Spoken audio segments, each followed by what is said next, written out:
नमस्कार मंडळी, मी गौरव देशमुख. गणित पारावरच्या यूट्यूब चॅनलमध्ये तुमचं स्वागत आहे. तर आता डबल हिंद केसरी, महाराष्ट्र केसरी आणि श्रीनाथ केसरी असे रुद्राचे मालक आपल्यासोबत आहेत. तर तुमचं नाव सांगा ना. दिनकर सेवा चव्हाण. तर आपली कधीपासून सुरुवात केली तुम्ही अशी आपल्या बैलाचं आपण कसं सुरुवात केली ते सगळं सांगा थोडीशी. तसं सर्वप्रथम गणित पारावरची या यूट्यूब चॅनलचं एक ग्रामीण भागामधून तुम्ही शोध घेत आणि त्याची संकल्पना तुमच्या डोक्यात येऊन ग्रामीण भागात येण्याचे जे तुम्ही धाडस दाखवलं त्याबद्दल सर्वप्रथम तुमचं यूट्यूब चॅनलचं अगदी मनापासून अभिनंदन. खूप खूप धन्यवाद. तर असा बैलाचा छंद आम्हाला अगदी सुरुवातीपासूनच होता. शेतीचे बैल चांगल्या प्रकारच्या चांगल्या क्वालिटीचे ठेवणं, त्याचं संगोपन चांगल्या प्रकारे करणं, हे सर्व अगदी सुरुवातीपासूनच आम्हाला छंद आहे. परंतु त्यानंतर आम्ही आपल्या ग्रामीण भागाच्या एक शेतकऱ्याचा आनंदाचा आणि उत्साहाचा सण असं म्हणजे उत्साह जोश निर्माण करण्यासाठी आपल्या भागामध्ये सेकंद काठावरचे जे खेळ होत होते त्या खेळाला आम्ही बऱ्याच दिवस लहान असताना पाहायला जायचो. तो एक आनंद वेगळा असायचा. आणि नंतर एक 5-6 वर्षापूर्वी आम्ही या अगोदर पण चांगले क्वालिटीचे बैल होते आमच्याकडे. आता दावणीला चांगले बैल आहेत, पण हा बैल आम्हाला थोडंसं यामध्ये अट्रॅक्शन वाटलं या बैलाच्या. आणि त्यानंतर आम्हाला वाटलं की आता इकडचे ज्यावेळेस छोटे मैदान होते 200-250 फूट 300 फुटाच्या आत इथं पळायचं काम पडायचं आणि तेवढं अंतर कापल्याच्या नंतर हा बैल त्याच्याही पुढे जास्त जोमात पळायचा. त्यामुळे मग एक आम्ही अशी संकल्पना केली की आपल्या भागापेक्षा आपण पश्चिम महाराष्ट्रामध्ये फार मोठाले खेळ होतात आणि त्या ठिकाणी जर आपण जाऊन जर यांना थोडंसं आजमावून पाहिलं तर निश्चितपणाने येईल असे एक मनाला खुणगाट होती. आणि त्या अनुषंगाने मग आम्ही तिकडं पश्चिम महाराष्ट्राकडे बैल पाठवला आणि अगदी पहिल्या मैदानापासून त्यांनी नंबर घेण्याची सुरुवात केली. पहिल्या मैदानापासून. हा. तर मला सांग की रुद्रा तुम्ही अशी स्टोरी कशी त्याची तुम्ही घेतला कसा होता रुद्रा?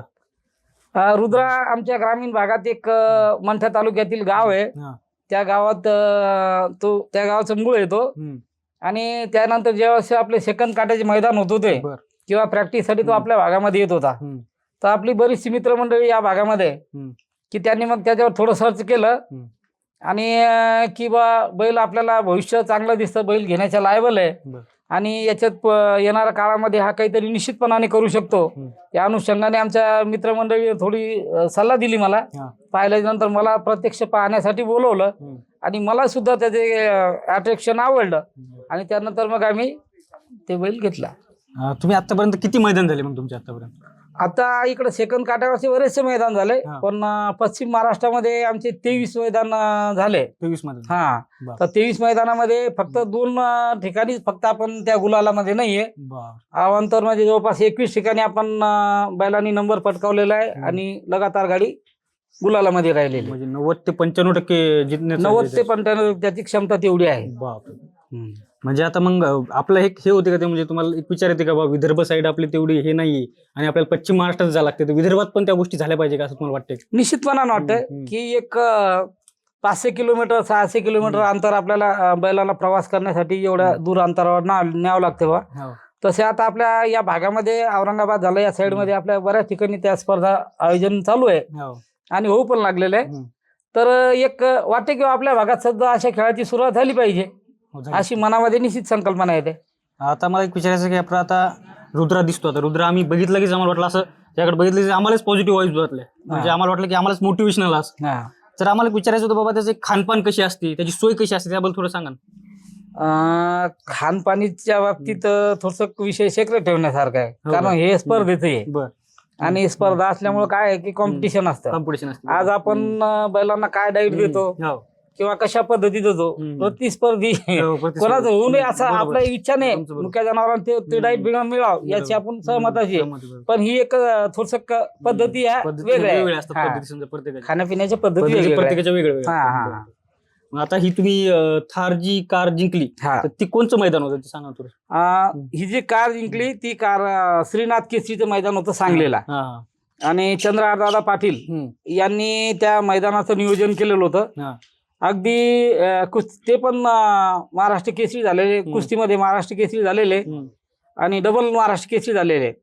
आणि त्यानंतर पुन्हा मग त्यांनी हे नियोजन केलं. एवढं फार नियोजन मोठं होते की जवळपास 150 टू व्हीलर गाड्या होत्या, काही ट्रॅक्टर होते, प्रथम नंबराला फॉर्च्युनर गाडी होती आणि या साऱ्यातून अशी फार मोठी संकल्पना करून त्यांनी हे मैदानाचं नियोजन केलं आणि आमच्या गावावरून कमीत कमी 500 किलोमीटर अंतरावर आम्हाला तिथं बैल न्यावं लागला. बैल न्यावं लागलं. हा 500 किलोमीटरवर आणि एवढ्या अंतरावर जाऊन अगदी 6:30 वाजेला आमच्या पहिल्या राऊंडाची सुरुवात 6:30 वाजता झाली.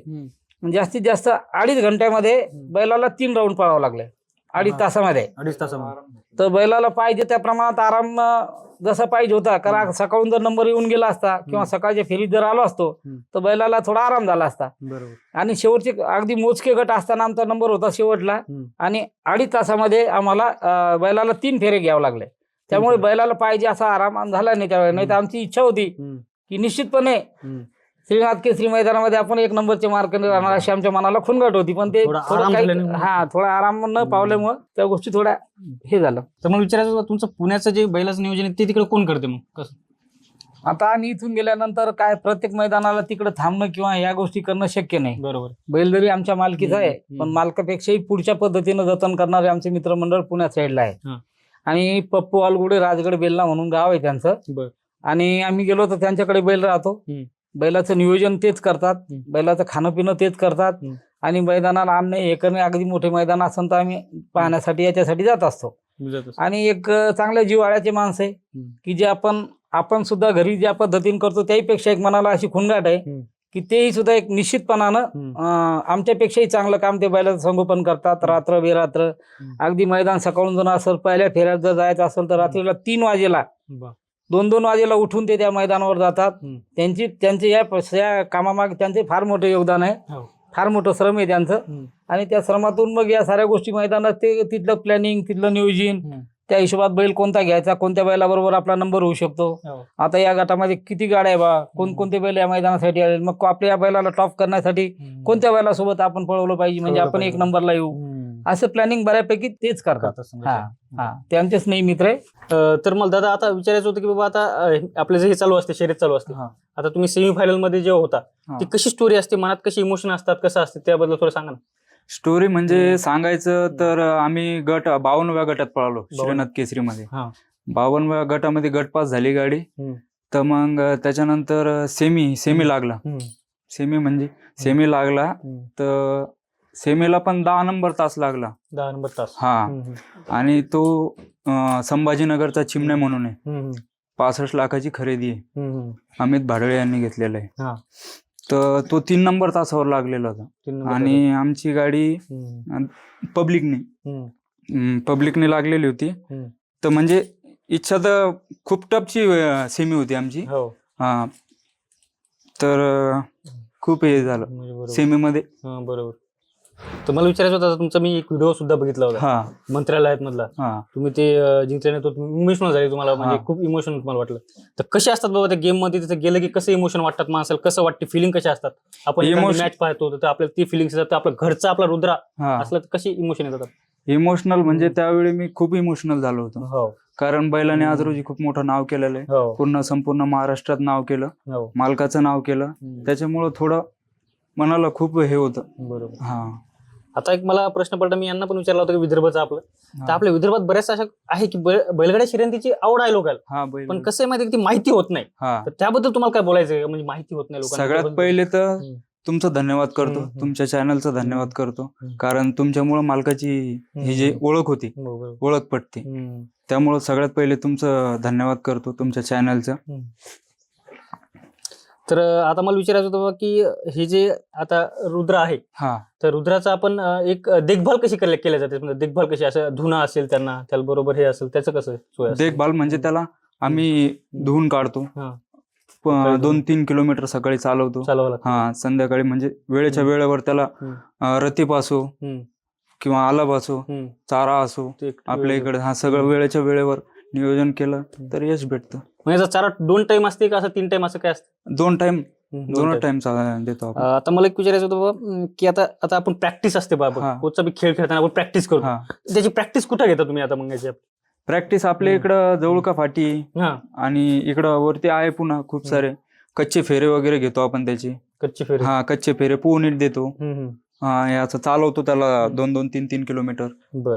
तर आता आमचे बरेचसे जे प्रेक्षक आहेत समजा तर त्यांना कच्चे फेरे असतील, आता तुम्ही एक दोन शब्द हे बोलले तर ते बरेचसे माहित नाहीत, त्याला जरा असं आतमध्ये सांगसाल का कसं असते ते, काय असते तसं? कच्चे फेरे म्हणजे आता आपल्या इकडचे बैल राहतात सेकंदवर पळणार, त्यांच्यामध्ये फेरा घ्यायचा, सराव त्याच्यामध्ये फेरा घ्यायचा. बरं. आणि रुद्राचा एक विशेष म्हणजे सांगतो तुम्हाला, तो बैल आपण किती जरी दिवस बांधून ठेवला, समजा 1 महिना जरी बांधून ठेवला आणि मैदानावर नेला तर तो पहिला नंबर करू शकतो. किंवा त्याच्याकडे पाहिलं तर आपल्याला एक अशी पॉझिटिव्ह एनर्जी भेटते त्याच्याकडे पाहून. आणि त्याच्या पायातच लक्ष्मी, सलग बैल 24 गुलाल फायनल केलेले, फक्त दोन गुलाल हे जे आमच्या चुकीमुळे झालेले, ते बी बैलाची काही चुकी नाही त्याच्यात. 24 गुलाल मध्ये फायनल.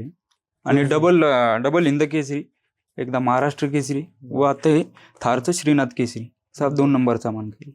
आता मला विचारायचं होतं बाबा की एक उत्साह असते आपल्या जिंकल्यानंतर, जर तुमच्या गावात असेल, तुमच्या गावाच्या शेजारी दुसरे गाव असतील तर त्यांचा कसा उत्साह वाढला की बाबा आपले जिंकले? उत्साह म्हणजे आता हे जवळपास रुद्राज एक बैल आहे नावारूपास आलेला आपल्या इकडे, त्यामुळं आमच्या गावकऱ्यांना आणि सगळ्यात प्रचंड जे मित्रमंडळी असेल त्यांना प्रचंड उत्साह आहे. त्याच्यावर ते प्रेम करतात, घरी आले की सगळे बघायला येतात, खूप म्हणजे खूप त्याला हे करतात. आता मला विचारायचं होतं, आता कॉम्पिटिशन मध्ये बैल असतात बघा, आता आपला रुद्र आहे, एखादा पुढचा असतो, एक आपल्याला असं वाटतं की नाही यार तो म्हणजे होतेच तर माणसाला की हे आपल्यापेक्षा जास्त तयारी आहे का, मग असं कधी कुठतरी भीती वाटते का रे हा खूपच भारी आहे, मग आपल्याला पण तशी तयारी करावं लागेल, असं होते का कधी मनात? नाही, तसं काही वाटत नाही, कारण रुद्रावर पूर्ण विश्वास आहे आपल्याला. कोणत्याही मैदानात गेला तो माघारी काही येत नाही वापस गुलाल घेतल्याशिवाय. फक्त थोडंफार होत राहतं, ते बी आपल्याकडूनच होतं, बैलाकडून काही नाही. म्हणजे आपणच तो विचार करतो, पण आपल्यात तो कॉन्फिडन्स आहे की आपण नाही, बैल कुठंच मागं नाही येत, मागं नाही, बैलाची गॅरंटी.